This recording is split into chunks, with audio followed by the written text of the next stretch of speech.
All right, good afternoon. Let's get started. Thank you for being on time as always. Let's start with lecture 8 today. And the first half, we will be going through some theory stuff, the basis of hereditary, basis of heredity, basically. And in the second half, we're going to be solving some genetic problems. So, when we talk about heredity, we need to understand the process of meiosis, and there are some similarities between meiosis and mitosis, but there are also some differences, which we are all going to look into as we progress through the slides. The purpose of meiosis.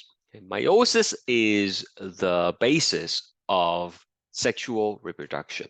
Sexual reproduction involves the fusion of reproductive cells from the parents. So reproductive cells in humans are sperm and egg. Okay, so these are called reproductive cells. They are also known as gametes. So a lot of different names for the same thing. It's important to realize humans are not the only organism that does sexual reproduction. Animals are not the only thing that does sexual reproduction either. Plants, they do sexual reproduction as well. But of course, in plants, we don't call it sperm and egg. We call it pollens, right? Pollens and eggs. But it's the same kind of principle. You would have two kinds of reproductive cells. They need to come together to form a new organism. Now, these reproductive cells are produced by the process of meiosis. Okay, and the process of meiosis, as you will see, is going to reduce the number of chromosomes by half. So in humans, we have 46 chromosomes, but after meiosis, the reproductive cells will only have half of that, which is 23. And sexual reproduction is possible because of meiosis. Now, in a human body cells, we call these body cells the somatic cells, right? Somatic cells are anything other than the germ cells. These are going to be the diploid cells. Diploid cells. Okay, somatic cells are diploid. We call them 2N. So these are body cells, bodily cells, if you would. Okay, liver cells, skin cells, brain cells, heart cells, what have you. All these are going to have two sets of chromosomes, so we call them diploid. And the gametes, which are the sperm and the egg, once again, they only have one set of chromosomes, so we call them haploid cells. Haploid cells. So the N number tells you the number of chromosomes in a set. Number of chromosomes in a set. So 23 in the eggs, 23 in the sperm. When they come together, we have fertilization. That's how you create a 2N, two sets. One set from each parent, right? One from mom, one from dad.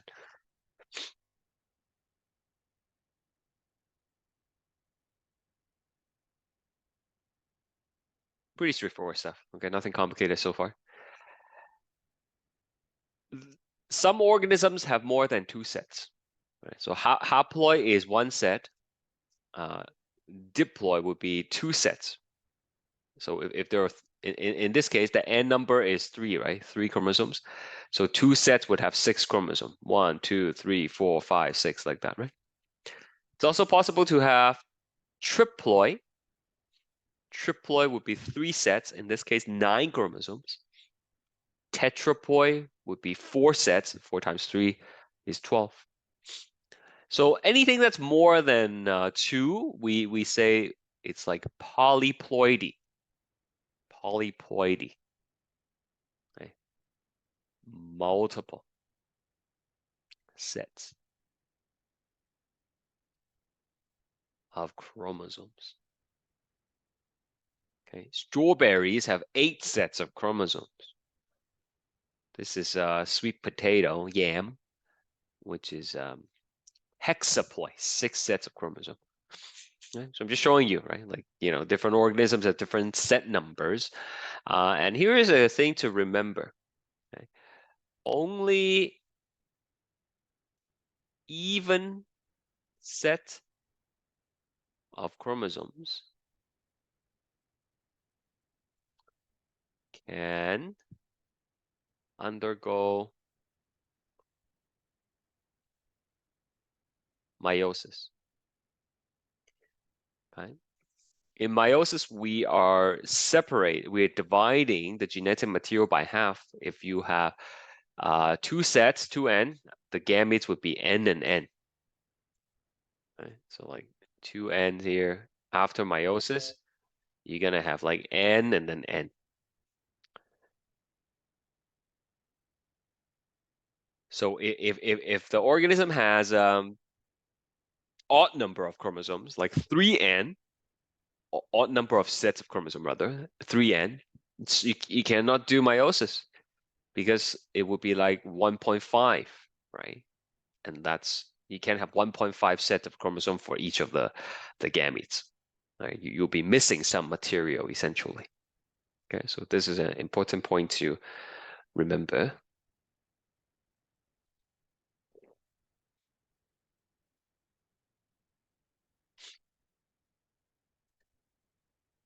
You ever wonder where seedless watermelon came from?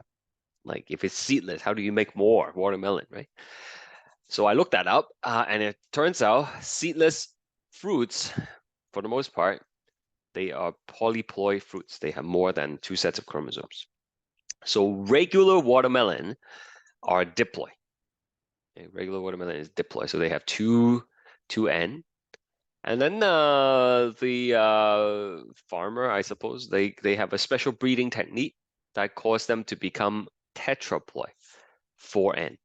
So you have 2N watermelon. Okay, we'll call this Excuse me, like, sir. yeah, Yes, I have a question. sure. Yes, there was a time how I bought orange and then I noticed there was no seed in the orange. So Yeah, how so come how come they were able to reproduce another, let's yeah, say, oranges? How come so without seed? it's similar to what I'm trying to explain here, right? Seedless watermelon, seedless orange, or seedless other fruits. It's similar in to this process. So let's see. So we have a 2N watermelon. Okay, what kind of gametes are these watermelon gonna produce? What kind of gametes? Well, when the fruit produces the gametes, we cut it by half, right? So it's just N. And then we have the 4N special, right? Special watermelon. These are the ones that were created using special technique. And the gametes, how many sets in the gametes from the 2N? Anybody?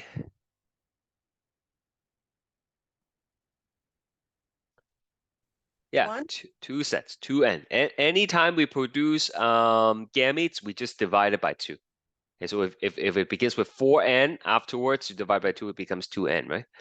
So this and this together makes you a 3N watermelon. And this guy is seedless. Seedless basically means sterile, right? The seed is essentially like the like the seed, like the sperm, basically, right? So like they are not able to create the seed because they have odd numbers of sets of chromosomes. Okay, they cannot produce the seed. That's why it's seedless. Okay, this is one way of creating it. Okay, another way to do it is through hormones. Apparently, if you expose them to certain hormones, then the fruit is going to be seedless as well. Okay? So it turns out to create a seedless fruit, you would need to have two plants that does produce seed, but then the offspring, in this case the watermelon, is going to be sterile. Excuse me, sir. Mm-hmm. Does this apply to human as well? Like if the male has odd chromosomes. Yeah, okay. So like is not okay, I see what you mean. Yeah. So we actually will look at a few cases later, but yes, in some cases, because of something called non-disjunction, we're going to look at it later, it's possible for an individual to have additional chromosomes, okay, or in some cases missing chromosome. In this case, it causes the N number to be different, and those individuals are going to be sterile. Okay, they cannot have babies basically. Okay, but this is not all the reasons why people are infertile. Okay, there are many other reasons not related to chromosome numbers that cause a person to be infertile, right? Yeah, so we have to keep that in mind. And I want to emphasize, it's not the number of chromosomes. That's the thing that we have to focus on here. We can have we're talking about the set of chromosome. Okay, the set number cannot be odd. Okay, the set number cannot be odd. So like, cannot be 3n, 5n, right? Does that make any sense? I guess. Okay. Yeah, we'll look at more examples later. All right, so when the sperm and the egg comes together, we are gonna form a zygote. Zygote. Okay, the zygote is single cell, and then it's gonna divide rapidly in the coming days following fertilization, and eventually it will become the embryo. The embryo becomes the baby, right? The fetus, right? We don't really call it the baby yet until it comes out, but for all intents and purposes, the baby. Okay. Excuse me, sir. What's that? And any sperm fertilizes an egg? Can any sperm fertilizes any egg? Is that the question? Yes, and yes. Yeah. So there are many sperm here, right? So only one sperm will be able to go in. Well, not go in, but then only one sperm will be able to inject the DNA. And as soon as one sperm penetrates the egg creates a shield. So no additional sperm will be able to penetrate. I have another question. Is it that when, for instance, if a man when a man doesn't have any sperm that he cannot fertilize That's an right. egg? That's right. So like for men A who man doesn't that doesn't produce sperm, right? Yeah, that's right. So like if it means so far a man produces sperm, he can fertilize an egg. but the sperm can only produce by male, right? Yes. Yeah. My question. What's the question again? Maybe I misunderstood. Yeah. I just I want to know how to characterize when a man is fertile and then when he is not fertile. Okay. So a man is always how do I say this? Okay. Like the man is always fertile, right? So to speak. Like as long as they are producing sperm. Or can all sperm fertilizes an egg? That's right. Theoretically, yes. Okay. But it's also possible for the man to have certain conditions where the sperms is not able to find the egg, right? Just because the man produced the sperm doesn't mean the sperm is gonna be able to get all the way to the egg, right? There are many barriers that prevents the sperm from going to the egg. Some men have a condition called lazy sperm, where the sperm is not very mobile. It's not able to swim very far, and they will never make it all the way to the fallopian tube where fertilization needs to occur, right? And some men have like low sperm count, and even though each sperm potentially can fertilize the egg, but they don't have enough to make it all the way to the fallopian tube, right? I mean, once the sperm goes into the female body, it swims up the uterus, and then there are two fallopian tubes. Okay, so half the sperm goes one way, the other goes the other way. Only one tube has the egg, right? So automatically you lose 50% of it, right? You lose 50% of it. And so, if the sperm count is low to begin with, then the chances of fertilization is substantially lower. I don't know. Am I answering your question at all? Or Yes. okay, Great. Okay, so the process of sexual reproduction begins with meiosis in germ cells. Okay, germ cells are diploid cells, and they are the cells that will become the gametes. Okay, germ cells becomes a gamete, and how does it do that? It has to undergo meiosis, and this takes place in the reproductive organs. Fancy word for reproductive organ is called gonads. Okay, gonads. So for male, the gonads are the testicles. For female, the gonads are the ovaries. Yeah, ovaries. Right, we'll learn more about this next semester in the reproductive unit. But to put everything in the sentence, it sounds something like this. We have diploid germ cells in the gonads. Okay, diploid germ cells. These are cells that have two full sets of chromosomes. Okay, diploid cells, and they are found in the gonads, in the testicles or ovaries. These cells will undergo meiosis, and then they will become haploid. You divide the genetic material by half, and now they become gametes, sperm or egg. Okay, gametes. And again, I have to emphasize, this is not like a unique situation for humans. All organisms that reproduce sexually have to produce some kind of gametes. It's just that for animals, we call them sperm and eggs. Okay, but it's not always like that, right? Like for plants, the plants is a little bit special because they have both male and female reproductive structures.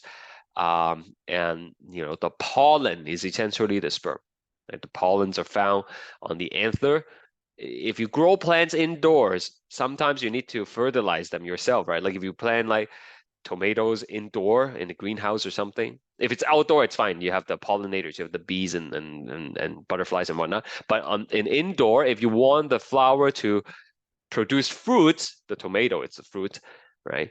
Then you have to pollinate the plants yourself. You have to take a little Q-tip, collect the pollen from the male parts, and then you dip it in the center, right? And then the egg is on the inside, and then when fertilization occurs, it produces the fruits. Okay, so it's not a unique situation for humans, sexual reproduction. All right. Now this is an overview of meiosis.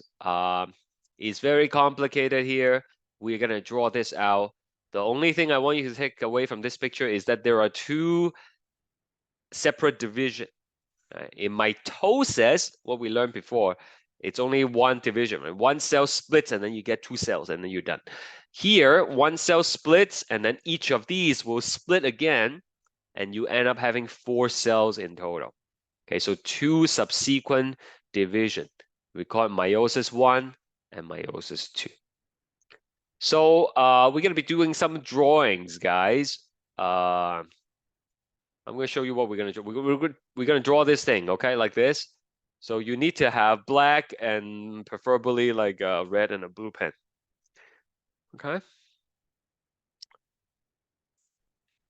I'll give you a moment to gather your drawing supplies and we're going to do this.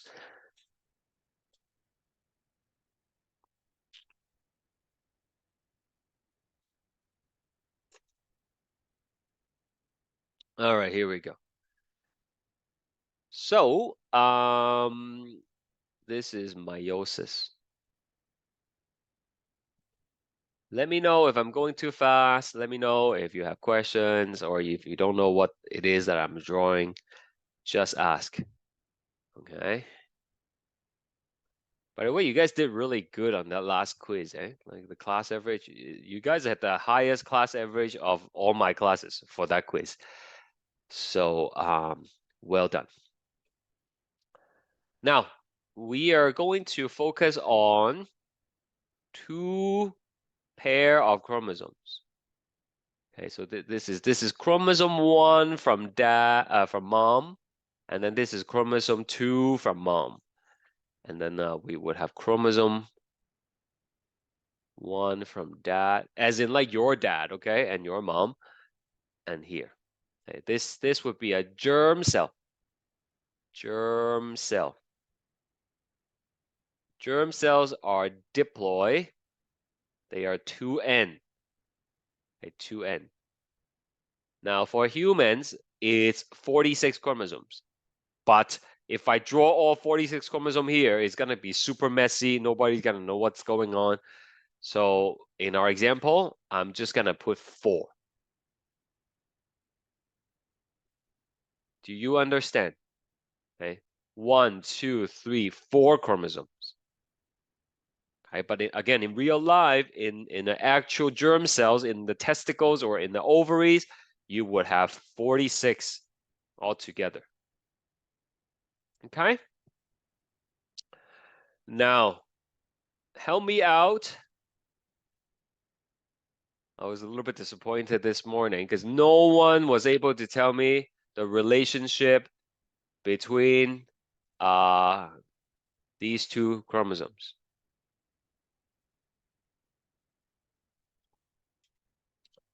I'm looking for a name. One word that describes the relationship between these 2 long chromosomes.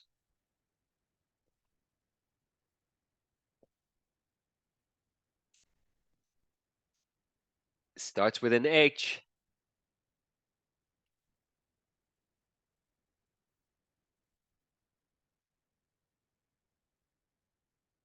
All right, that's okay. I'll continue. Continue to be. Retry. What's that? Sorry. Yeah. Homologous. You got it. That's right. Okay, great. Yeah, one person speaks up and gave the correct answer. Homologous. Very good. Okay, these are homologous chromosomes. Some of you probably know it as well. Just didn't want to say it. Homologous chromosomes. These are same length, same size, and contain genetic information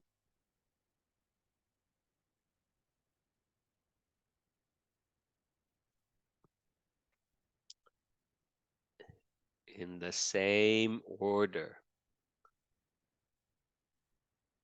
Okay? So chromosome 1 and 1 homologous, 2 and 2 homologous, 3 and 3 homologous, all the way to 23, right? Basically, if you are a female, then your X and X will be homologous. If you're male, then your X and Y is a little bit different. But that's what they're called. Okay. These 2 are also homologous, right?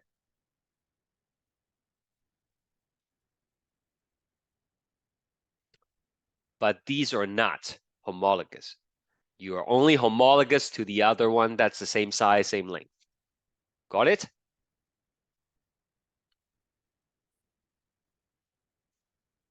Any question?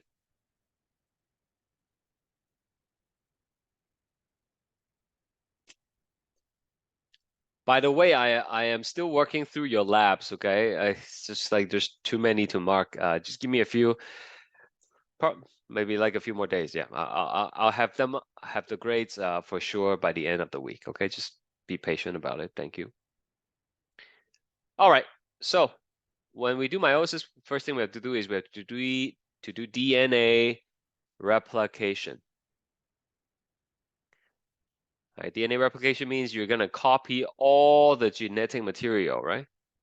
All of it. This is the cell, by the way. And so we're gonna have this.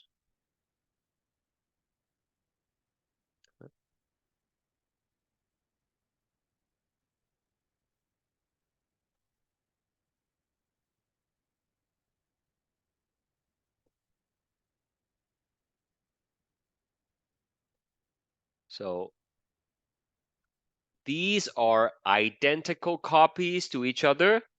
We call them sister chromatids. Okay, we learned this word before. Identical copies. Okay. Connected at centromere. There's the centromere.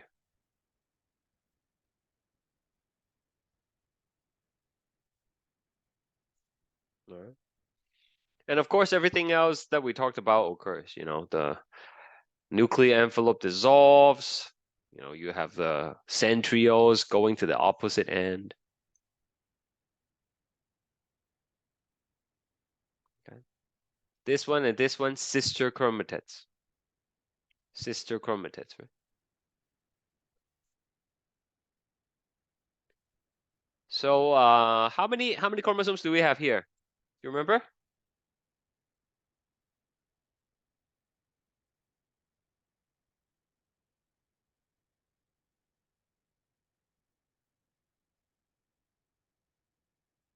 Eight. Okay. Anyone else? Thank you. 4. Four. Four is actually correct. Because if they're stuck together, we count them as one, right? So 1, 2, 3, 4. There's no reason for like the people who came up with this stuff. They're like, yeah, you know, that's what we're gonna do, and everybody just kind of listened. Okay, so here is still 2n, and it's 4 chromosomes. Okay. When we have two sets, we call it diploid. Diploid. Okay, it's still diploid here. All right, then something interesting is gonna happen. Now, so far is the same as mitosis. Nothing is different, right? But this next step is different. Next step is different. Right? The next step, the homologous chromosome, they will find each other. Okay, they will find each other. So like, you know, you're gonna have chromosome 1, and then it will find chromosome 1 like this. Same thing for the second set. Okay, they'll find each other. Okay. Let me write it down for you. And this is in prophase. Prophase number 1. Okay, so in prophase number 1, homologous chromosome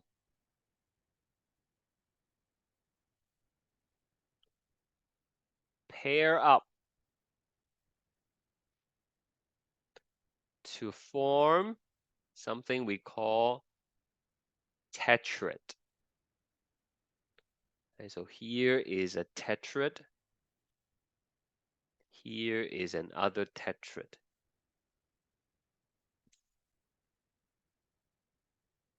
Okay. It's like together, tetrad. Why? Okay. The tetrad undergoes crossing over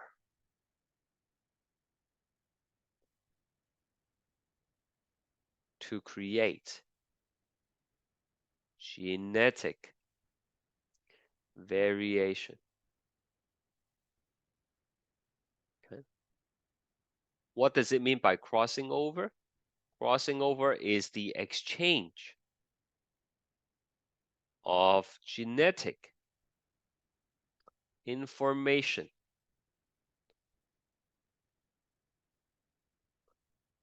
between homologous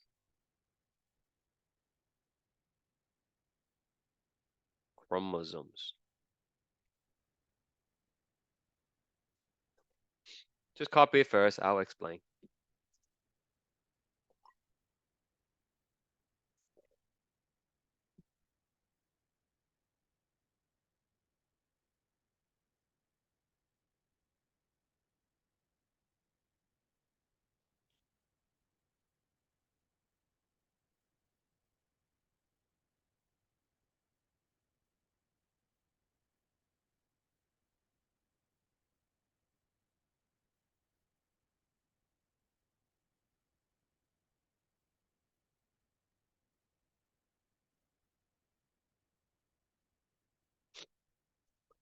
Okay, so what does it mean? Well, let's take a closer look. I guess I'll just draw it over here.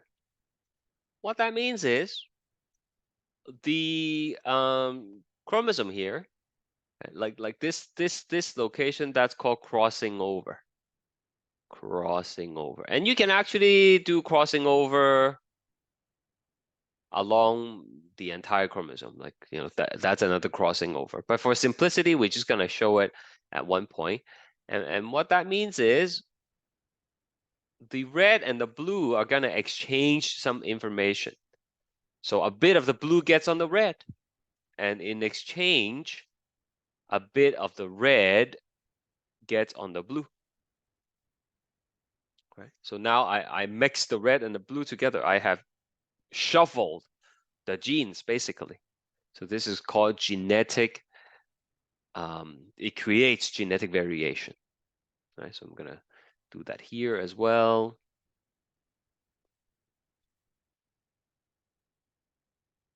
Like that.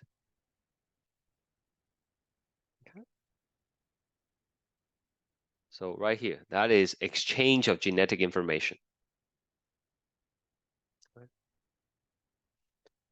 Now, in reality, it doesn't just happen at the ends, right? It happens along the entire chromosome. So in the end, you get like a mix of red and blue, if you would, visually, right? That's how it would appear.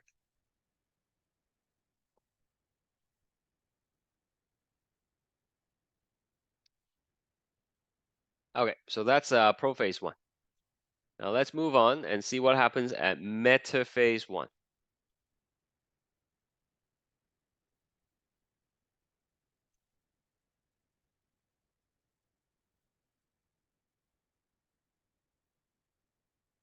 Okay, so in metaphase 1, these tetrads are gonna line up in the middle.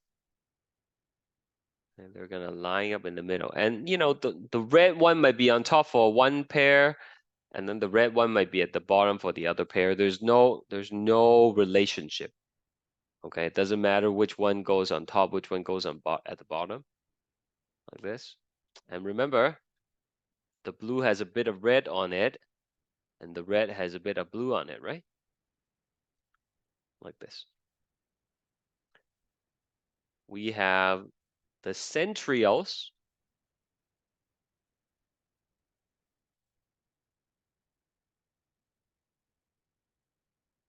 which sends out the spindle fibers, right?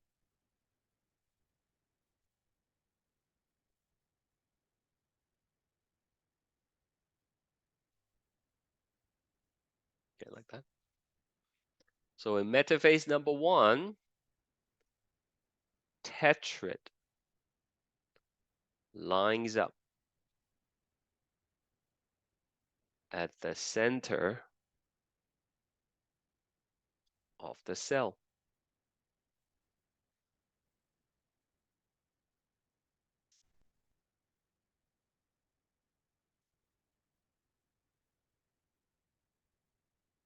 Like that.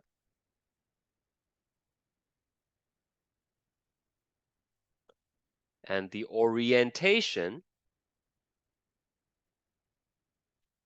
of the tetrad is random. Further adding to genetic variation. Okay, like it could be red and blue, and then the next one is blue and red. And remember, we have 23 of these things. So there is a lot of different combinations you can get, right? Any questions so far from me?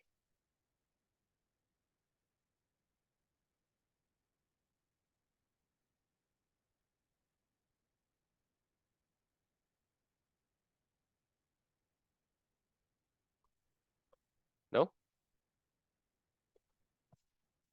Okay. Then we have the anaphase. And we have the anaphase. So in anaphase, the tetrad is going to separate. One side of the tetrad is going to go one way, and then the other is going to go the other way. So this again is the centriole.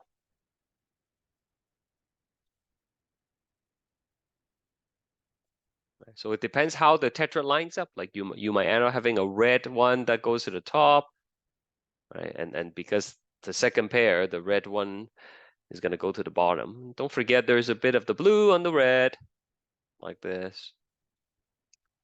And then same thing here.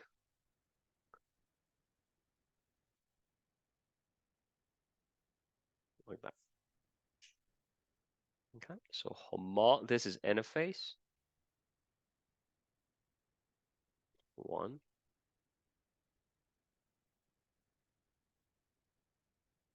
Homologous chromosomes separate and move towards opposite poles. Okay.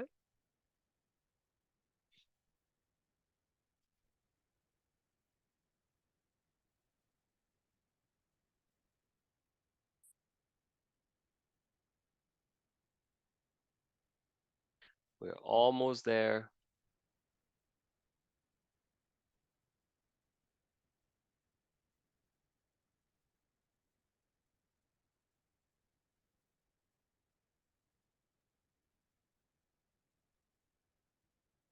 After anaphase 1, we have telophase.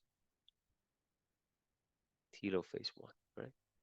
So basically the cell is going to divide right down the middle. I just drew it like I turned it to draw it's easier. So one cell is going to get one cell is going to get the one cell is going to get these two, the other cell is going to get these two, right? It's important to know that the same cell cannot get two of the big ones, right? Because these two are both chromosome 1, right? The cell cannot get two of those, right? You can only get one of the chromosome 1 and one of the chromosome 2, right? So in the end, you will have this, okay, in one cell.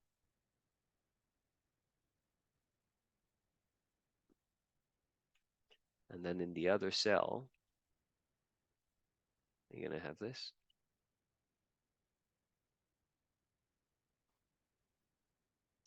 And this is gonna be in the nucleus now.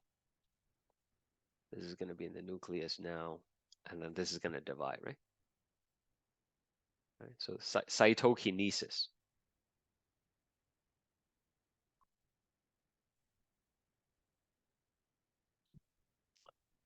Let's just make it look nice.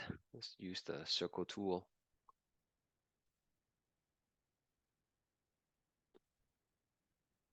There we go.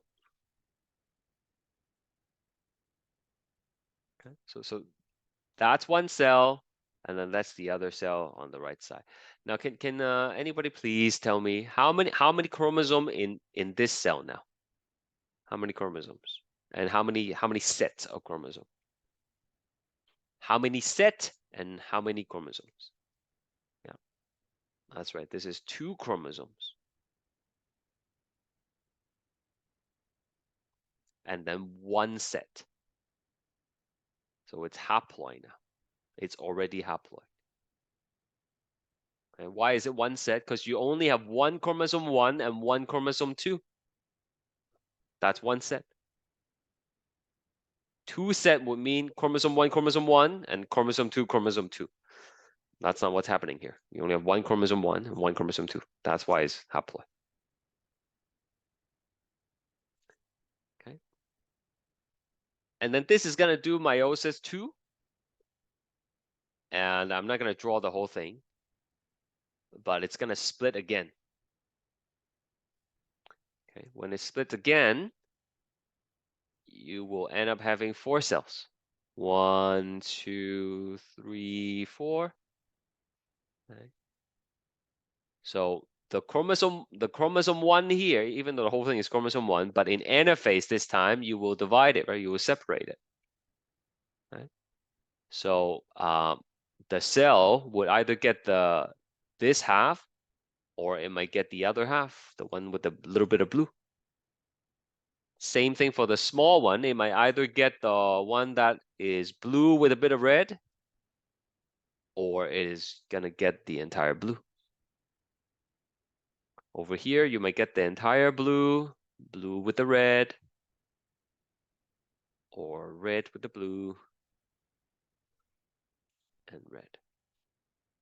Okay, so this is meiosis 2. Of course, it has the prophase, metaphase, anaphase, and telophase 2, but I'm just gonna, skip all that because it's the same as mitosis. So these are all gametes, and each gamete is still going to be haploid, one set, and it's 2 chromosomes. Okay. Now pause for a second and take a look. We started with 2N. We started with 2 sets, 4 chromosomes. After the first division, we have 1 set, and the chromosome is 2. And then we divide again. It's still 1 set. It's still 2. And this is where it gets confusing for people. What do you mean? We have 2 chromosomes, and then you split, you divide everything by 2, and we still have 2 chromosomes. Yeah, kind of. Okay, because they are 2 pieces stuck together. You separate it, and now you have 2. Okay. It's like sometimes I buy one donut for both of my kids. It's one donut, but then I split it, and I'm like, you get one and you get one. Even though it's like half, but once you separate it, we call it one new thing. All right, any questions for me at all?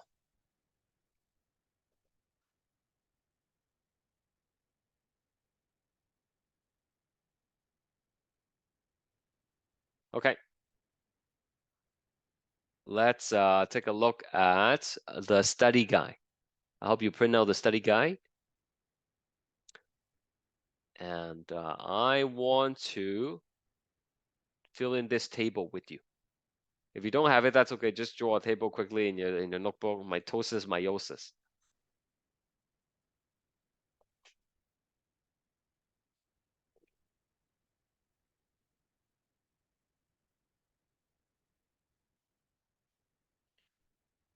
All right. Work with me here. Show me that you understand what I'm saying. How many divisions do we have in mitosis? How many divisions do we have in mitosis? How many times does the cell divide?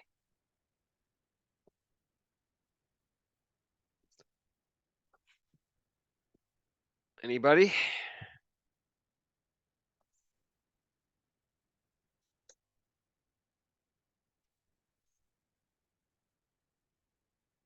No? All right, that's too bad. 1 division. Okay, so we have 1 cell. Okay, 1 cell, 2N, and then it's gonna divide. And we will also have 2N and 2N here. So 1 division.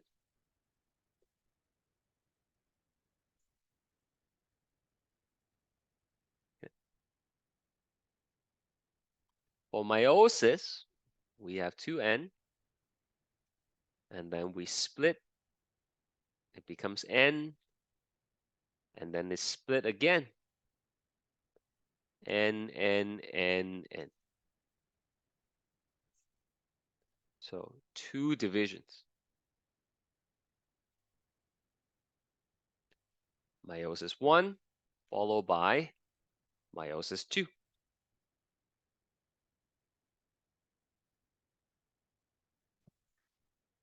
Number of daughter cells produced. 2 daughter cells.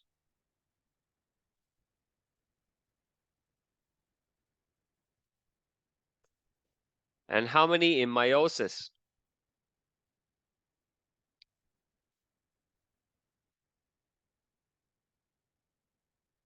How many cells do we get from meiosis?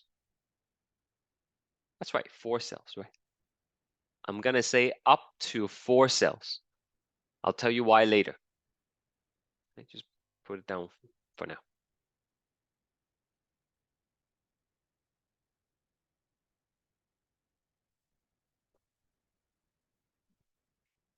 Okay, are the daughter cells diploid or haploid for mitosis? Hopefully, you know it's diploid because 2n to 2n, right? And then this is haploid.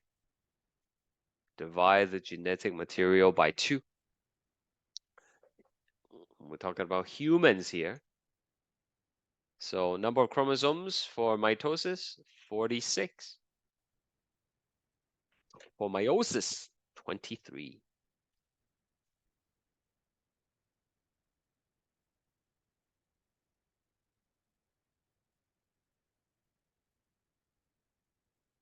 Prophase. Prophase like this. Prophase like this. So for mitosis, ooh, that's too big. After you copy the genetic material, the homologous chromosomes, they don't find each other, right? They're just randomly arranged. Right? They're not gonna find each other.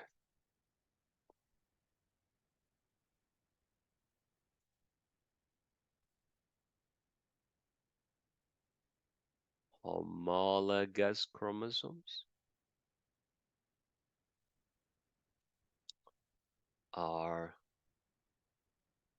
randomly arranged. Okay? They are just here and there, not gonna find each other.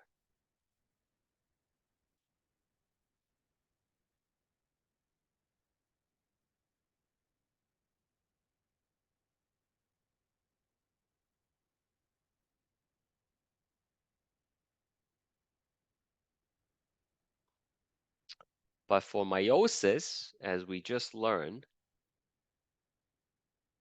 homologous chromosome pair up to form tetrad.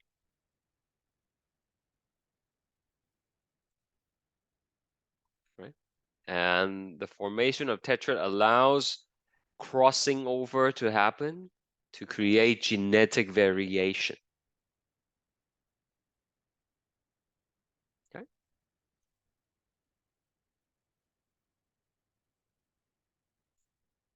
That's where the red and the blue exchange genetic information, right? So you end up having a little bit of both.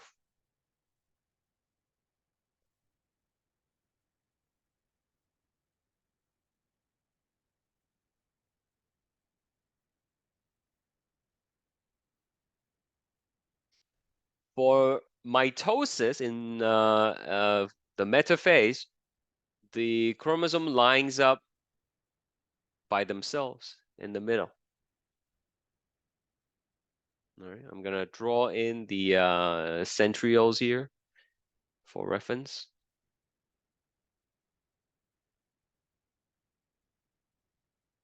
Okay. So individual chromosomes line up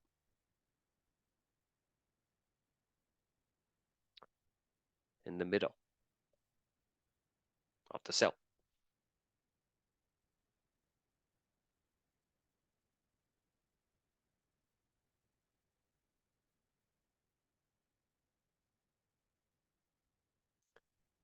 And for meiosis, how is it gonna be different?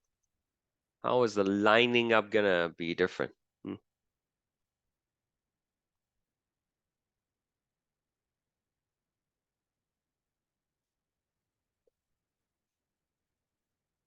If you look at the drawings we had, it is the tetrad that lines up in the middle, right?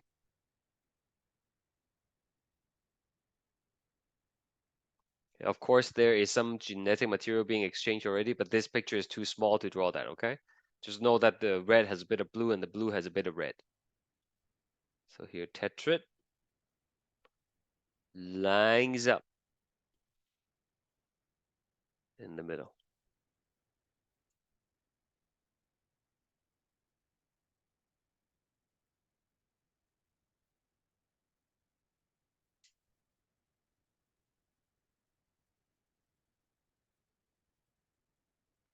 Genetic relationship of daughter cells to the parent cells. These are genetically identical.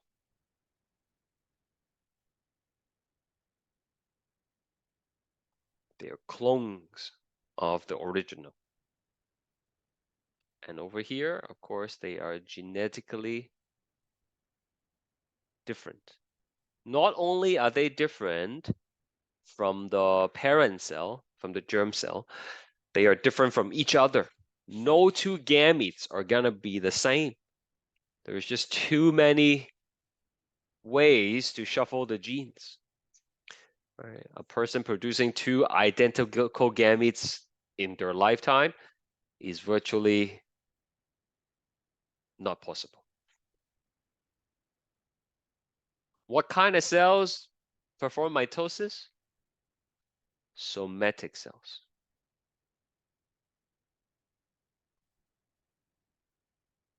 And what kind of cells are involved in meiosis? Germ cells. Remember, germ cells undergo meiosis to produce gametes. Why do we do mitosis? Growth and development.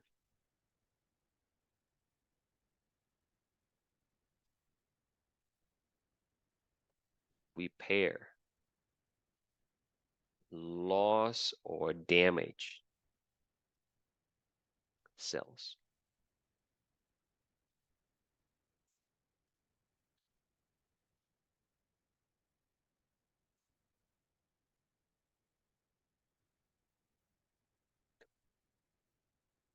Why do we do meiosis?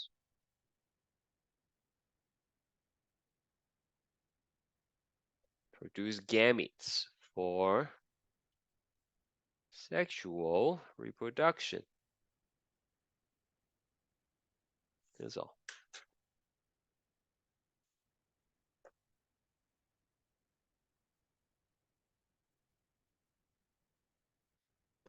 All right. If you have a question, now is the time to ask before we do even more.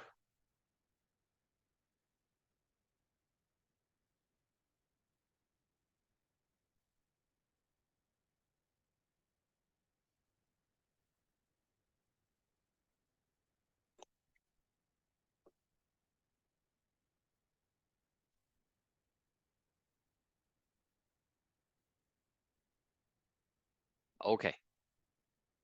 Let's go back to the PowerPoint here. We talk about all these already, right? Everything in the slides and the notes, you can read them through them yourself. Okay. Here's another picture that compares mitosis to meiosis. So go through them. All right, go through them.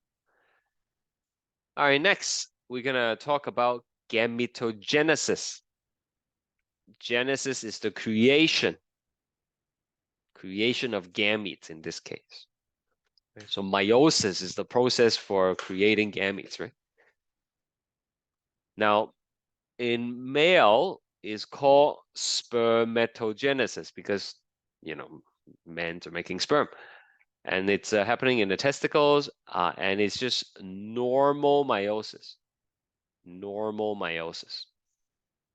It's what we drew out. There's nothing different from it. In female, it's called oogenesis. That's how you pronounce it. Oogenesis. To create the egg or the ovum. Ovum is just another word for egg. That's why it's like oogenesis. I'm not sure why there's a double O though. Okay, but the O is the ovum. All right. And that happens in the ovary. And that is complex meiosis. It's complex for a few reasons, which we're going to look at right now. Spermatogenesis for man, oogenesis for female. So this is spermatogenesis. It happens in the testicles, and we have something called spermatocyte. Okay, that's the germ cell. The germ cell is the cell that will become the sperm. Okay. Female is oocyte. Okay. We start with the germ cell, and then we have meiosis one. It splits into two. I erased the chromosome number here, but can you tell me what should I put here? Should I put 46, 23, 92? What should I put? 23. 23 is correct. Right? After first division, you already have the genetic material, right? And then you're going to divide again, and then you get 23, 23, 23, 23. 4 sperm. Right? Very simple, very basic. Now for female, for oogenesis, it happens in the ovary, and the germ cell is called oocyte. So the oocyte will undergo first meiotic division, and it will be 23 and 23, just like the sperm.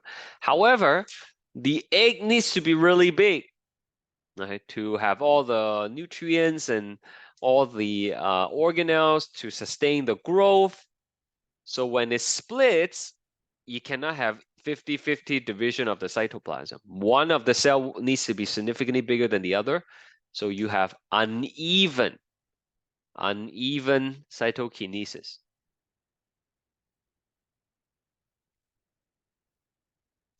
All right, so you get one big cell, and then the other is called polar body. Polar body. The polar body might just disappear, or it might divide again, but it doesn't matter. It's really small. So when it divides again, you just get more polar bodies. The polar bodies cannot be fertilized. They're not useful. Okay, the body just breaks them down or reabsorb them. This cell, when it goes through another round of division, again, one cell would get most of the cytoplasm, and then you will get another polar body. And so only one egg is produced for every germ cell. So in our table here, right, a number of daughter cells is up to 4 cells, right? So in spermatogenesis, we have 4 sperms. But for oogenesis, it is 1 egg plus 3 polar bodies. Polar bodies are not going to get fertilized, okay? They are not useful. They are the byproducts of creating an egg. Okay?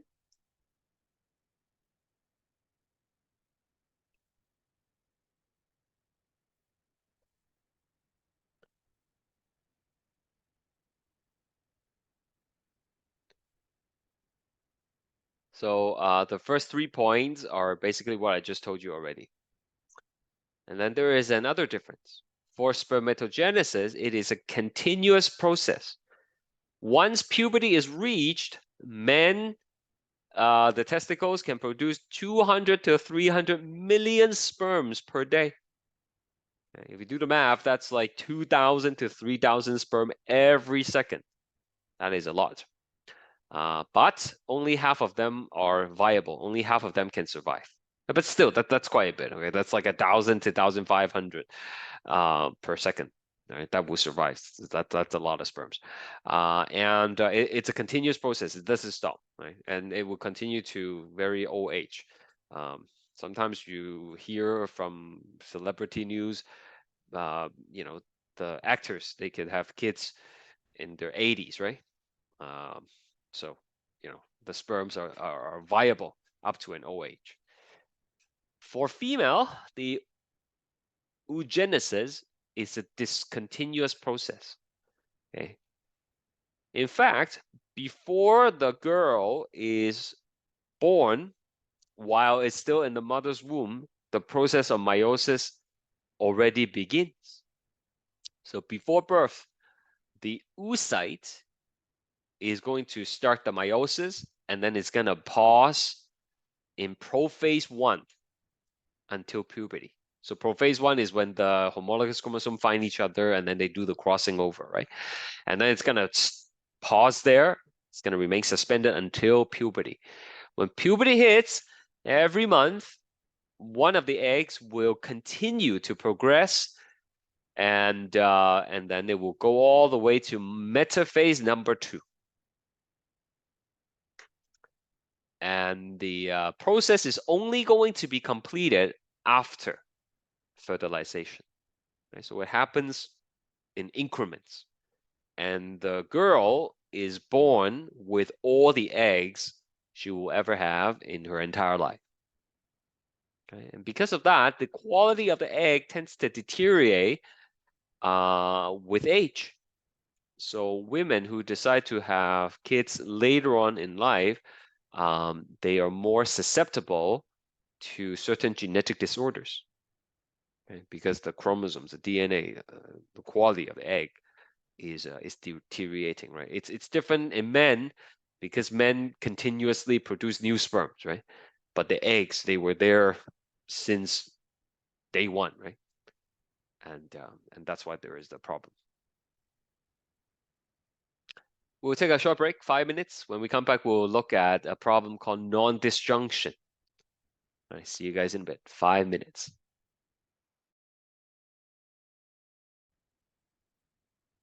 All right, let's keep going. So many things can go wrong during meiosis. When you copy the DNA, you can have mutations, right? Just like you could in mitosis.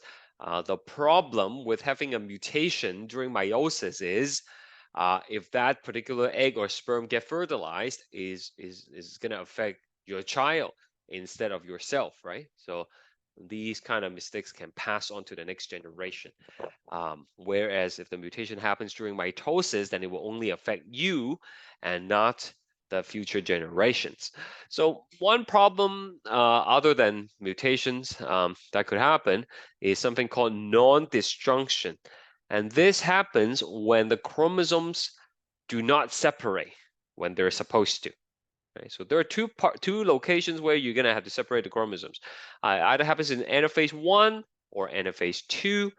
And if it doesn't happen, then what ends up happening is you will have some gametes that have extra chromosomes while others will be missing chromosomes. So let's take a look at the picture instead of the word. I mean, the descriptions are here, but it's easier to see, with your own eyes.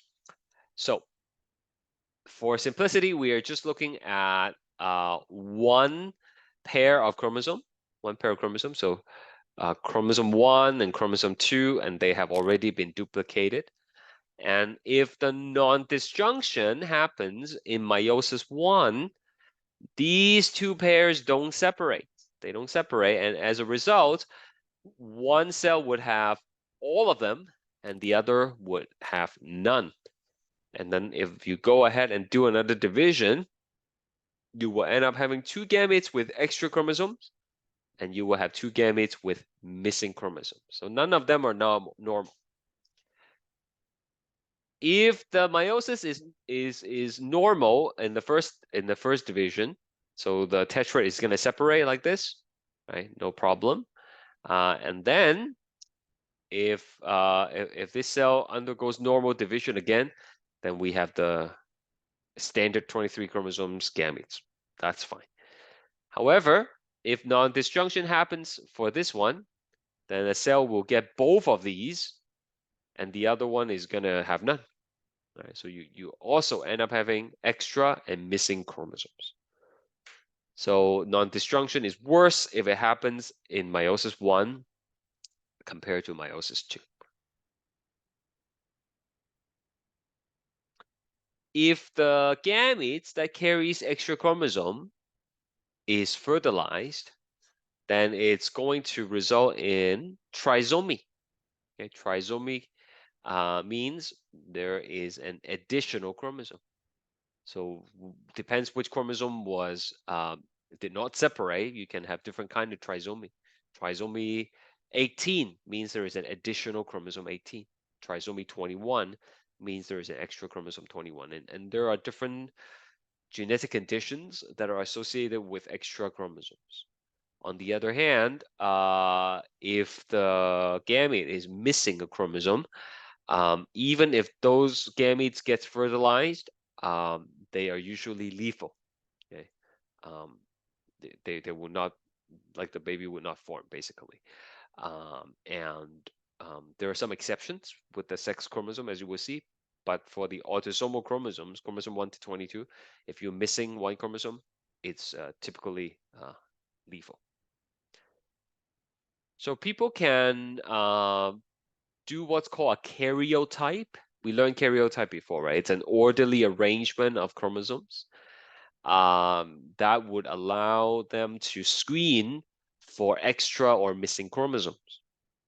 Right? So here, this is a normal karyotype, and you can see the homologous chromosomes are all lined up properly, right? So chromosome 1 here, chromosome 2, and there are no extra. You just have 2 of each, and this is a male. Okay. But you will be able to identify things like trisomy 21, extra chromosome 21. That's Down syndrome. You will be able to identify things like Turner syndrome, which only has 1 X chromosome. So they are missing an X chromosome. So how do you get the cells from the baby to test? Well, there are a couple ways to do it. One way is amniocentesis. Amniocentesis is a process where a needle is inserted into the womb through the belly button. And this is guided by ultrasound. So, we're not going to be poking at the baby. And you will collect a little bit of the amniotic fluid. Okay, this is the fluid that surrounds the baby, right? When it's growing inside the mother. When the woman goes into labor, you might have heard people say the water breaks. The water that comes out, that's the amniotic fluid, right? And the amniotic fluid actually contains cells from the baby. And you would harness those cells and then look at their chromosome. Right? So in this karyotype, you see there is an extra chromosome 21, right? So that tells you that the baby is going to be born with Down syndrome. So this can be done between 15 to 20 with a week of pregnancy. It's still quite early on in the pregnancy, right? So for these things, right, like the earlier you know, the better, right? In most cases. So besides amniocentesis, there is another technique called CVS, which is chorionic villus sampling. And this can be done even earlier, 9 weeks to 14 weeks. Instead of getting the fluid sample, you're getting a sample of something called the chorionic villus, which is part of the placenta, and it has the same cell as the baby. Right, so again, this time, instead of getting the needle in through the belly button, it's through the vagina. They insert an instrument, and they will clip a little bit of the chorionic villus, and then they will extract the cells and look at the DNA. Okay, and again, this is ideal for identifying extra or missing chromosomes, right? By preparing a karyotype. Okay. All right. I'm just gonna go through these multiple choice question with you guys. After meiosis 1, the cell is considered as, if you have been paying attention, you would know it is haploid. Okay, you start with 2N, and when it splits, it's already N and N. And then when they split again, it's also N, N, N, N. Okay, haploid. Which of the following is true regarding human gametes? Produced by the process of mitosis. Well, that's not true. It is produced by the process of meiosis.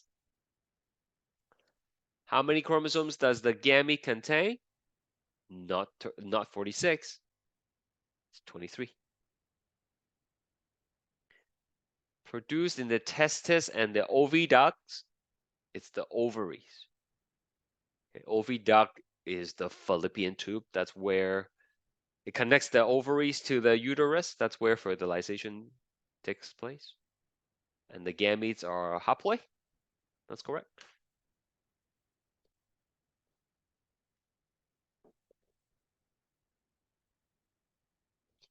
Which of the following is true for an organism that has a chromosome number of 2n equals to 16? 2 means 2 sets. N is 8. Right? If you divide both sides by 2, you get 8. That means 1 set has 8 chromosomes. Okay? That's what the numbers mean. 16 means all the chromosomes.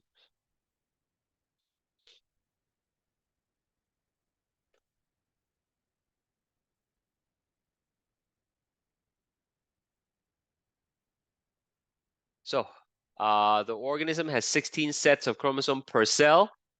That's not true. 2 sets.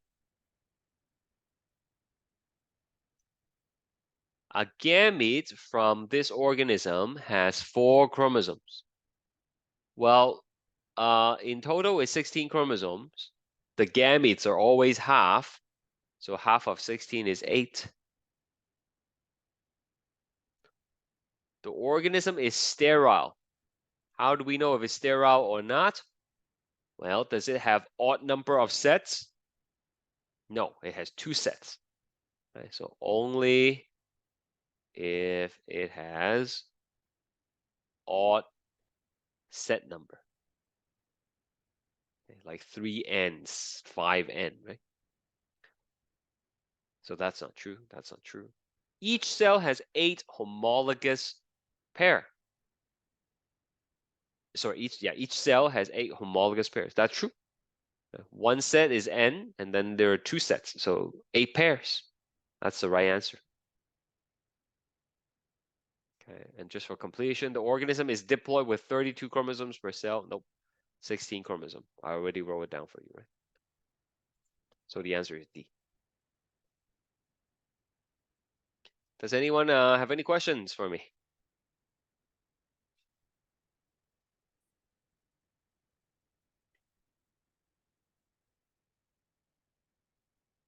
All right, we're gonna spend the last half an hour talking about the basis, the molecular basis of heredity, okay, which is how you separate the genes, and we're going to solve some genetic problem. This person is called, his name was Gregor Mendel, and he was credited as the father of genetics for his work on peat plants, and that led to understanding of how heredity works. So before we begin, let's just recap some old terms and then learn some new ones. Hopefully, by this point, you know what a gene is. A gene is a segment of DNA that encodes for proteins, right?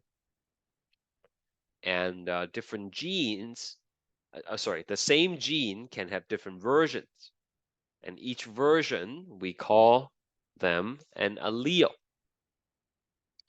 So if the gene is for eye color, that's like my usual example, and there are blue eyes and brown eyes, then the blue eyes and brown eyes are the alleles for the eye color gene. You can only have 2 alleles, right? They could be different or they could be the same, but because we're diploid, we can only have two slots for each gene. If they are the same, then we say homozygous or pure. If they're different, then we say heterozygous or hybrid. So in chemistry, you learn about homogeneous and heterogeneous, right? That's like for solution that looks the same, like salt water, that's homogeneous. Sand and water, if you mix them together, you get a heterogeneous mixture, right? So homo means the same, hetero means different. Homozygous, same allele. Heterozygous, different alleles. So let me give you an example. Okay, we have 2 chromosomes here. I just want to ask again, what is the relationship between the pink one here and the blue one? Please tell me you know by now. We talked about it several times today already. That's right, it is homologous. Thank you. Same length, same size, same order of genetic information, right? It's A, B, C, D, E here. These are genes on one chromosome. It's also A, B, C, D, E on the other. It's not going to be like A, C, E, D, B. It has to be the same order. So gene A over here, one of them is big A, the other is small a. So they are not the same. They're not the same allele. They're the same gene, but they're a different version. So we call this heterozygous. Heterozygous or hybrid.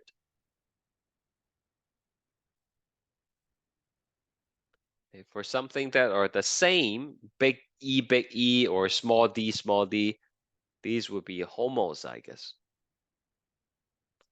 or pure. Okay.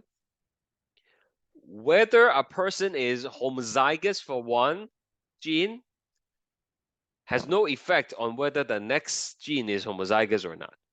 Okay. If they're heterozygous for A and B, for A, the next one, it could be homozygous or heterozygous. We don't know. What determines whether it is pure or hybrid? What determines whether it is homozygous or heterozygous? It depends on which sperm and which egg got fertilized when you were conceived, right? And that is occurring at random. There's no control over that, right? And it also depends on who your parents are, right? If your parents have similar features, then some of your genes might be more homologous. More homozygous than heterozygous. Okay.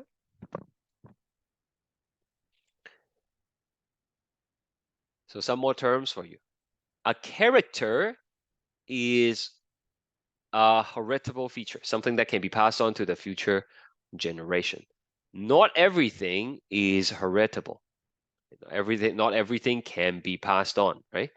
I mean, things that you acquire during your lifetime might not be able to pass on to the next generation. Like if you work out a lot and you become very muscular, your kids are not going to necessarily grow up being muscular, right? It's not something that can be transferred. You dye your hair green, your kid's not going to have green hairs, right? It's like acquired traits are not passed on. So a character, something that has a genetic basis to it, basically. And again, it's important to remember it's not just a human thing. Genetic can be applied to other organisms. So flower color, that's a character. And the trait would be a variant of the character. So if we are talking about flower color, then trait could be like purple or white flowers. And the reason why there are different traits for a character is because of the alleles, right? Different version of a gene, right? Now, some of these traits are dominant, which we use capital letter to represent, and some of these traits are recessive, okay, which means we're only going to use small letter to represent them. So let me give you some examples. Here is a table that shows you a list of dominant trait and then a list of recessive traits. Right? So for example, let's look at freckles. Freckles are like the dots on the cheek, right? Sometimes like in other places too. But if you have freckles, then it's a dominant trait. And if you don't have freckles, that's a recessive trait. Okay, so we can use big F to represent freckles. Okay, and then little f is gonna be no freckles. Okay, because having freckles is dominant, right? Having freckle is dominant. So that's why we use the capital letter. So tell me, if a person is big F, that's homozygous, huh? Homozygous big F. Do they have freckles or not have freckles? Yes freckles or no freckles? Yes, freckles. That's right. Yes freckles. So freckles. And if they are little f, I hope you understand no freckles, right? No freckles. So homozygous big F, freckles. Homozygous little f, no freckles. What about big F, small f? Freckles or no freckles?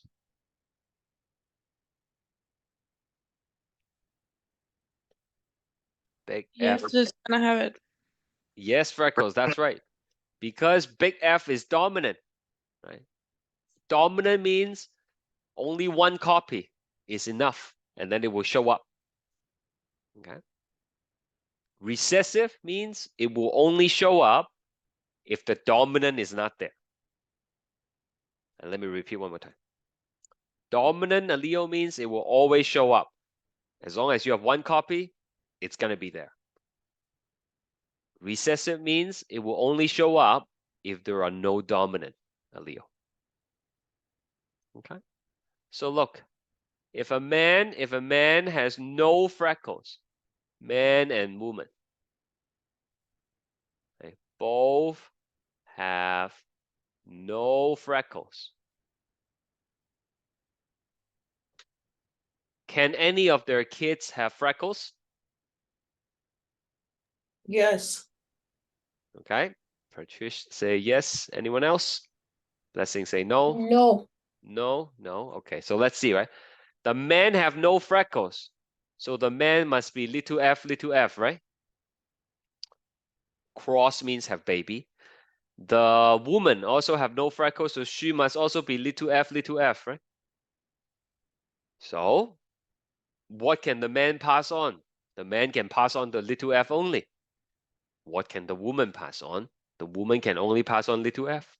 So the whole family is going to be little f.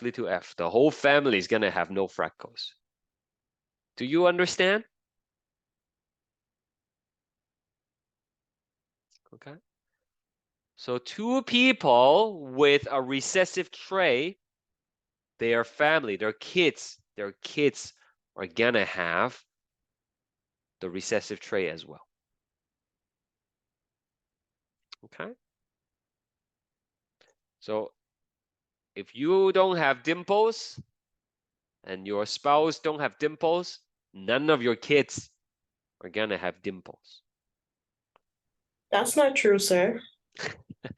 Okay, yeah, go on. Because I don't have dimples. My husband doesn't have dimples, but my daughter has deep dimples. Yeah, this is the one on the chin though. Okay, are you talking about the one on the side? Yeah. You were talking about the one on the side? Yes, on the cheek. On the cheek? Yeah, yeah. So that's like a different dimple gene, I guess. Right. This one is for the chin dimple, right? Okay. Yeah. So, but you know, disclaimers. Remember we talked about the idea of penetrance. Do you guys remember that word, penetrance? Please tell me. So at least one of you remember what penetrance is? You get this so well on the test, on the quiz, I mean. Okay, that's fine. Penetrance, we talked about it in the cancer lesson, right? Penetrance means how likely are you going to express the gene, right? Okay, so these things are not absolute. Okay, these things are not absolute. So like, you know, if you don't have freckles and your spouse don't have freckles, and then one of your kids have freckles, you know, don't go and have a divorce, right? Like these things are not 100%. It's like most cases, right? Because of the concept of penetrance, right? The genes are not definitely going to manifest themselves, right?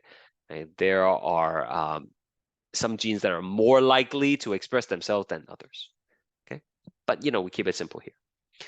So, 5 fingers is recessive, 6 fingers is dominant. So, if you're single and you have 5 fingers and you like your kids to have 5 fingers, you just have to find a spouse that also have 5 fingers, right? Recessive, recessive, all the kids are gonna have 5 fingers, right? So that's what it looks like when you have 6 fingers. This is actually very rare to have like a full 6th finger. Like you can't even tell which way is the thumb in this case. Okay, like in a lot of cases, the polydactyly, that's what it's called. The person just have a tiny like appendage on the side, and sometimes they cut it off because it's like in the way, right? My mom's cousin had that when he was born. It happened on the feet, but he cut it off, and that's a genetic thing. So there are a bunch of other things, right? That's interesting for you to see, whether you can roll your tongue or not, right? So just have fun with this list. Moving on, genotype. Genotype is the genetic makeup. Okay, whereas the phenotype, that's the outcome, that's the appearance. All right. So here, this is talking about curly hair. Let's just go back one slide here and see again the curly hair. Where is the hair? Okay, here. Hair texture. Curly is dominant and straight is recessive. Of course, there are other kinds of hair as well, but if we're just looking at curly and straight, that's the situation here. So, 2 people can have curly hair, same phenotype, they look the same, but the genotype might not be the same. Big C, that's curly hair. What's another way that you can have curly hair? If curly is dominant. Big C, small c. That's right. So if you see someone with curly hair, you cannot tell whether they are big C, whether they're homozygous or big C, small c, heterozygous. You don't know. Both are curly hair. Both have same phenotype, but different genotype is possible. But if someone has straight hair, then you can say, you have small c, okay? Unless they had like a hair treatment. I don't know what the procedure is called. When you like straighten your hair, there's a hair. It's like the opposite of perming it, right? I guess like made it straight. Right? But naturally, if a person is naturally have straight hair, then we know it's little c. Are we good? What if the person has kinky hair? Would that be big Yeah. C? Big C? No, I know, right? So that's what I said earlier, right? This hair texture, I know it's not just curly or straight. There are other kinds of hair as well. Kinky hair, like you said. That might be another gene, right? So another thing that we have to remember is often in the body is not just one gene responsible for a trait. It's possible to have multiple genes affecting the same trait. This is an oversimplification, the table. Some of it is true, right? Some of it might be an oversimplification. Let me give you another example, like skin color, right? Skin color is not just two distinct shades, right? Like we have a whole spectrum, right? That's possible, right? People can have a variety of skin tone, and that is not determined by 2 single genes, but rather multiple genes interact to create a whole spectrum. So anything in the human body that can exist in a spectrum of phenotype is likely to be the result of multiple genes. Other than skin tone, any other examples you guys can think of? Any other features in the body that's not like this or that, but like a wide range of in-betweens?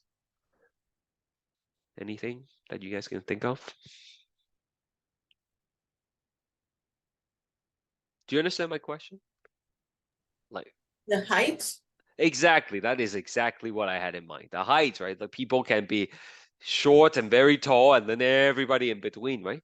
Okay, so that's a multi-gene factor, and not everything is this or that, right? Freckles, sure, you either have it or you don't have it. Dimples, you either have it or you don't have it, right? But many things are in between in the body. Okay, And remember, these variations, we talked about this previously, these variations only account for 0.1% of the difference between you and another person, right? We have like the standard stuff that are pretty much the same for all people. It's just that 0.1 difference. That's what these things are coming from. I hope that makes sense. Okay, so like I said, Mendel's the guy who came up with all this stuff, right? He did experiments on plants rather than on animals or people for a very obvious reason. It's much easier to control the plants and to decide, which one mates with which one, right? We say crossing, okay? When you cross two individuals, that means you mix their gametes together and produce offsprings. Okay, so in a plant, you can easily control which plant is mixed with which plant, right? And they grow relatively fast. Peat plants he used, and that allows him to shorten the studying time. Also, for ethical reasons, right? Plants you can you can cross plants that are quote unquote siblings, right, of the same generation, and then there's no ethical concern in that. You can't do that for like animals, and certainly not people, right? So here there are different characters. Okay, seed shape. The dominant is round, and then the recessive is wrinkle. Yellow is dominant, green is recessive, so on and so forth. You don't have to memorize it. Okay, like I'm just showing you. Plants are like people; they have traits, right? Some traits are dominant, some traits are recessive. So Mendel's, he has two laws. Okay, one of the law is called law of segregation. It sounds very complicated, but basically this is what it means. We know this already, okay? But it's just putting it in fancy words. The law of segregation states that in a diploid organism, which is what we are, okay, two sets of chromosomes, in a diploid organism, even though you have two sets, you can only pass on one to the next generation. If I'm big C, small c for my hair, big C, small c, you can either pass on the big C or the small c, not both. That's what the law of segregation means. Okay? Let's do some examples. The examples I'm showing you is called monohybrid cross. Mono means we're looking at a single trait. Single trait. All right, so here are the parent generation. And we have plants that are pure round and pure wrinkle. So pure means the same, right? So this is big R, and then pure wrinkle, which is little r, like.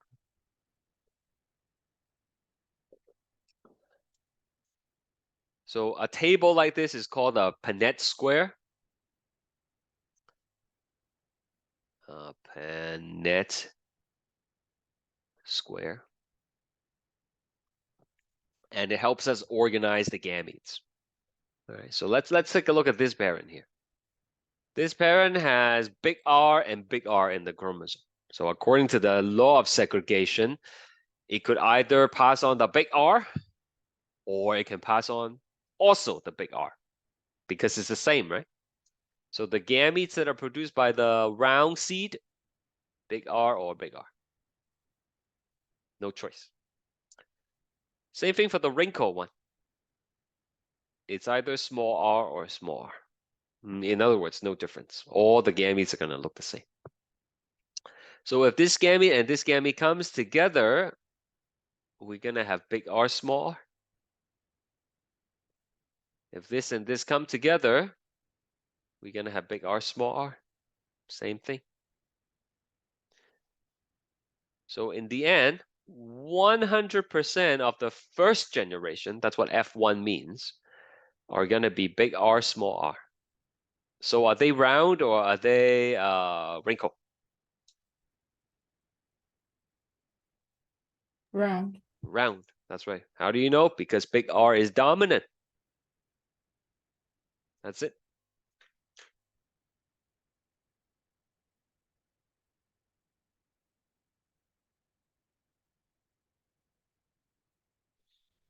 Now let's take a look at the F2 generation.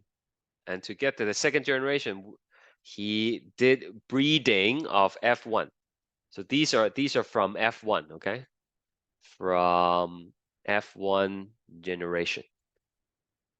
As we saw, 100% of the F1s were big R, small r, right? Big R, small r. So big R or small r, you can either pass on the big R or you pass on the small r. Half the gametes will carry the big R, the other half will carry the small r. Same thing for the other parent, like this. But actually, you know what? This is self-pollination, so it's actually the same plant. Plant can have both male and female parts, right?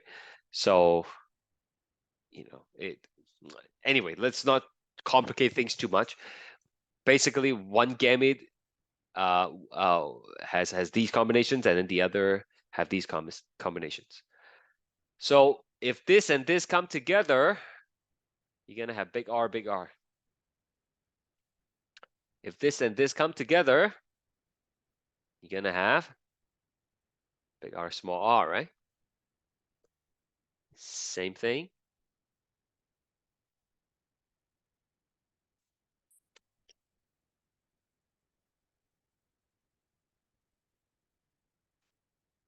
So let's take a look at the genotype. One box out of the 4 is going to be big R, big R. So that's 25% big R, big R.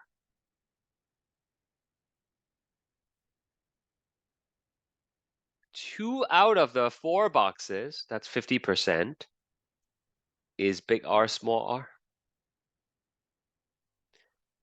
And then 25% is small r, right?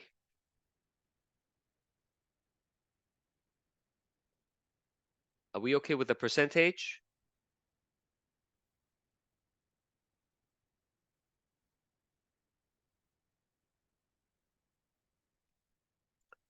Okay. Phenotype. What is the shape here? Is it round or wrinkle? Big R, big R. Round. Round, yeah. Big R, small r is also round, right? So in terms of phenotype, 75% will be round. Right? 25 plus 50 is 75. And 25% will be wrinkle. Okay? So the answer for the genotype is not necessarily the same as the answer for the phenotype. Okay.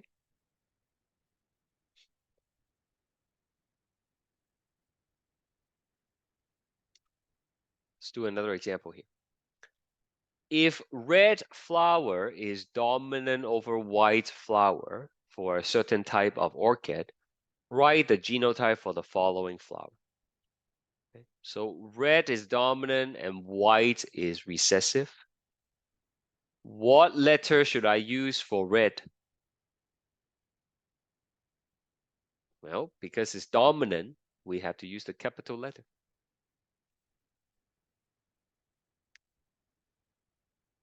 And then for white, what should we write? For white, should we use little r or little w? What's the right one?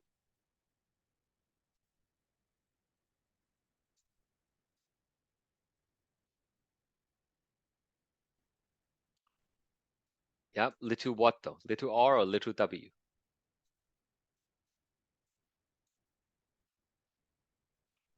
Okay. Anyone else?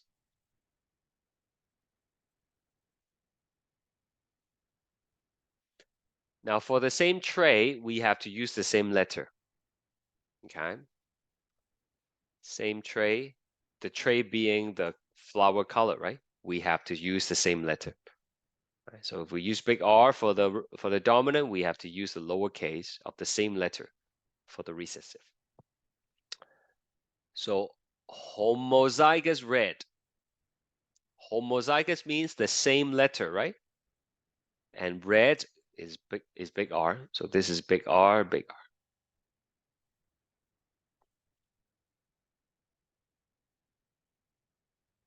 Homozygous white. What is homozygous white? White is little r. Homozygous means the same. So little r, little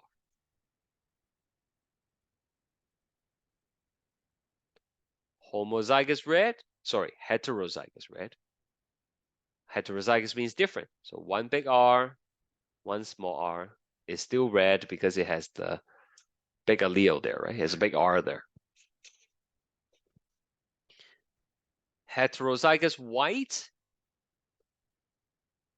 Anybody want to try what heterozygous white is?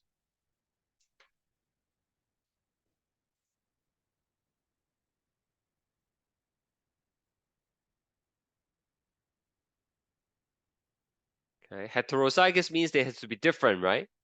So different is big R, small r, but big R, small r is red, right? So actually this is not possible. Not possible, okay? All recessive trait must be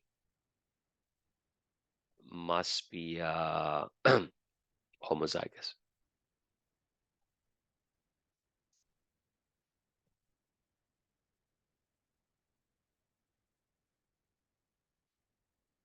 Got it?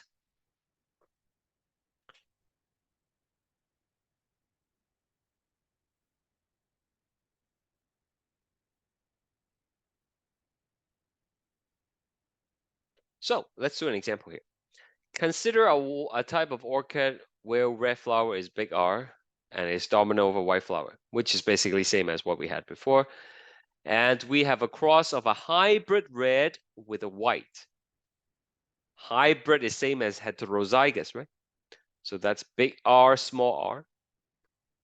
And then you're gonna cross means to breed with white. Now I don't have to tell you whether it's homozygous or heterozygous. The fact that it is white means it has to be small r, right? It is recessive, must be small r. So we can go ahead and do the Punnett square. For the hybrid red, the gametes are big R or small r.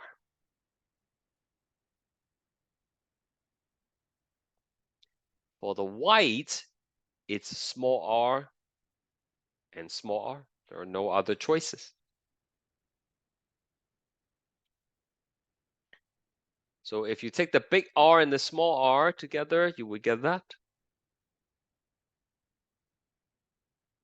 Similarly, big R, small r over here. Small r, and then another small r, small r.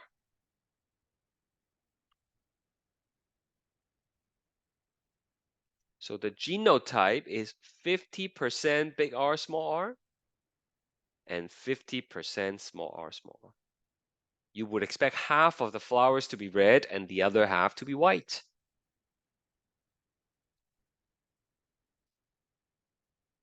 So that's the genotype and the phenotype.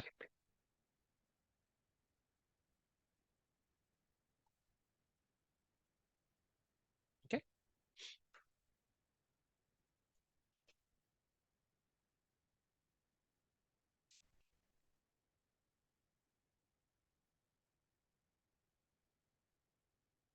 Just one last one, and then we will stop. Same question, but now we have pure red and white. Pure red is big R, big R. White is small r, small r. In this case, even without doing the Punnett square, because the pure red can only pass on big R and the white can only pass on small r, we know it is going to be 100% big R, small r, which is 100% red. Okay. So sometimes you might not even have to do the table. I mean, you could if it helps. So in the study guide, there are some mono-hybrid questions here. I'll post the full solutions, but 1, 2, 3, 4, 5, 6, you can do them. Answers at the back, but like I said, I'll post a full solution for you to look at as well. Next class, we will learn the rest of the problems. We have dihybrid, incomplete codominance, sex-linked problems, and we also have to learn pedigrees. Okay, very busy class next class. So, prepare yourself for it. Thank you for coming, and I'll see you on Thursday. Have a good rest of your day. Thank you, sir. Bye-bye.